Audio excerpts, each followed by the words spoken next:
Your Eminence, Excellencies, distinguished guests, ladies and gentlemen, good evening, and many thanks for being present on a weekend evening to go to Golgotha, the traditional crucifixion site of Jesus in Jerusalem. Let me start by thanking His Excellency, Minister Arda Arsenian Ekmekji, for his very deep analysis of the text. President Haydosyan and Haigazian University Press for the great support in this venture, and the numerous individuals who are mentioned in the acknowledgement of the book who made this book a reality.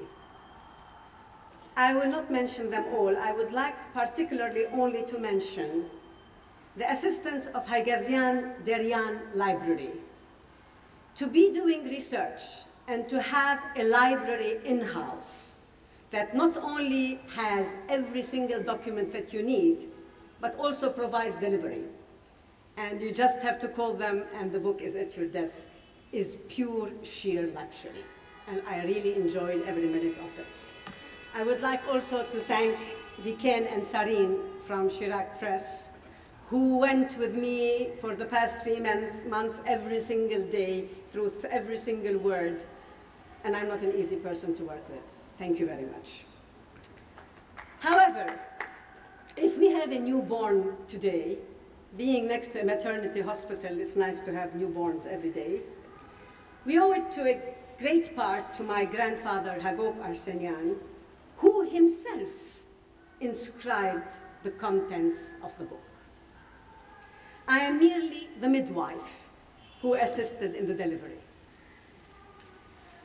Raymond Kevorkian, in his foreword of this book, mentions, not all families are fortunate to have a well-educated ancestor who undertook the task of transcribing his memoirs.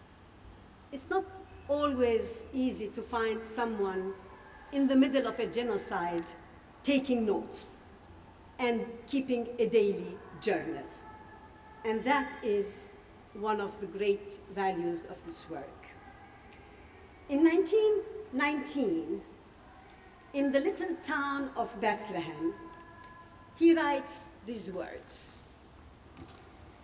The First World War is over, and he says, now that the world's turbulence has abated, it's over, now that there are discussions going on in France, it's about the time of the Traité de Sèvres, now that we might have hope for the Armenians to return, now that all of this is going on, now is the time to write down, and with a purpose, to write down so that my children, my grandchildren, my future generations will learn lessons for the future.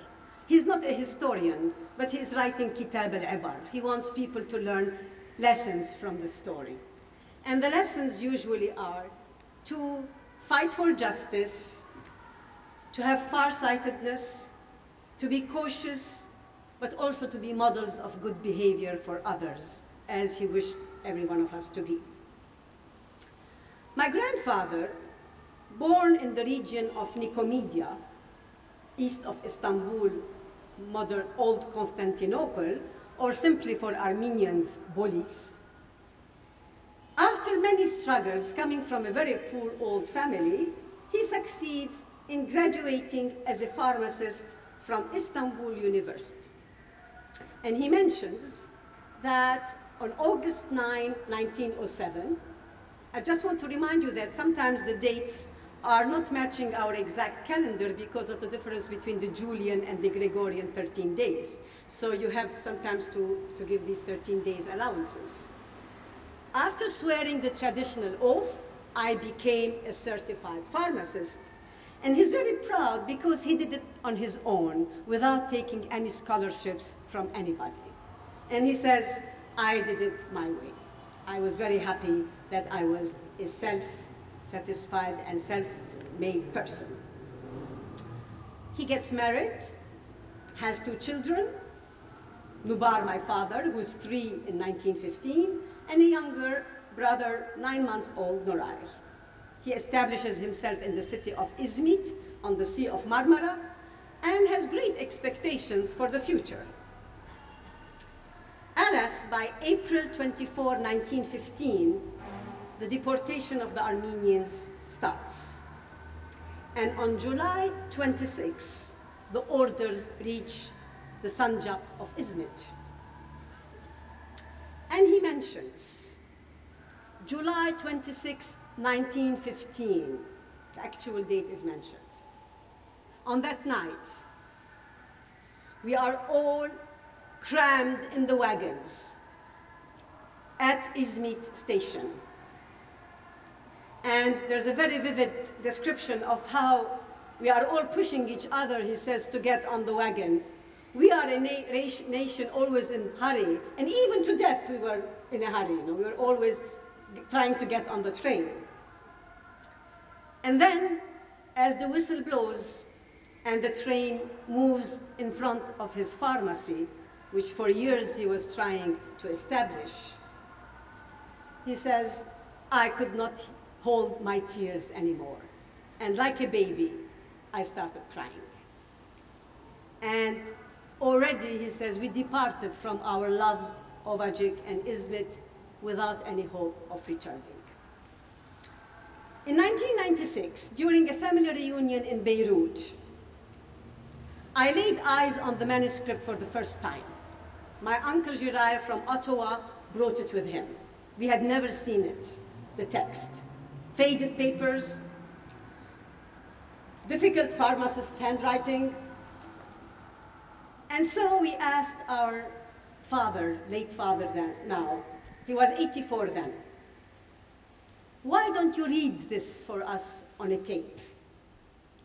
And he did. For a whole week, he read the whole manuscript on 6 tapes. Today we are blessed to have the voice of my late father resounding the same text as I read, and I'd like to hear it, to have it heard in Armenian, and I apologize from the non-Armenians. It's the same text we just had. 1915 հուլիս 26-ին գիրագի գիշերն է։ Վագոնի մեջ խտորված և շոկեգարքի մեկնուգին կսպասենք անցկանոք Իզմիթի հայոց թաղը լույսի որևէ չգայլերս։ Անմայությունը տիրած է այդ կողմերը, իսկ շոկեգարքի վագոններու մեջ թխմված հազարավոր թշպախ հայրուս հետեգանքի հարաչանքի ձայները դիակրիցվին գիշերային խոր դուրության և գիշերին քրեմը գնեցի Իզմիթի գայարաներ։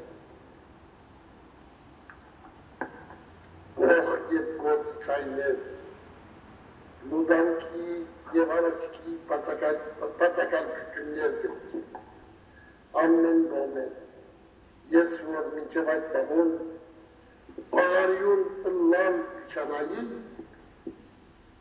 Տեհարանի սաչելեն և կազներ տրենը, չգրցի ուժումս զսպել, և ուղուբես սկսա տարնորեն լան, հավեր պաշնվինք մեր սիրելի Իզմիթեն և Ovacık'են առանց որևէ հույսի ուժուրմը ունենալու դերակատարի նկատմամբ։